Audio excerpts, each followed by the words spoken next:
നമസ്തേ പ്രിയമുള്ള പ്രേക്ഷകരെ, നമ്മുടെ ചർച്ച ചെയ്യുന്നു മേൽപ്പത്തൂർ നാരായണ ഭട്ടപാദൻ്റെ ശ്രീമദ് നാരായണീയത്തിലെ അഷ്ടാംഗയോഗവും തത്സിദ്ധിപ്രകാരവുമെന്ന 4-ാം അധ്യായത്തിലെ 11-ാമത്തെ ശ്ലോകം.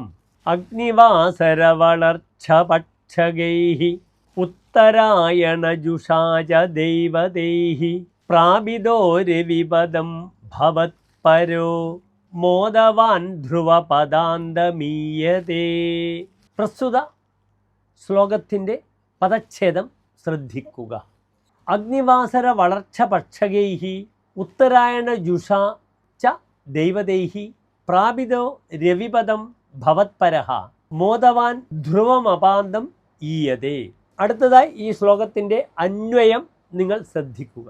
ഭവത്പരഃ അഗ്നിവാസര വളർച്ച പക്ഷകൈഹി ഉത്തരായണ ജുഷാച ദൈവതൈഹി രവിപദം പ്രാപിതഃ മോദവാൻ ധ്രുവപദാന്തം ഈയതേ.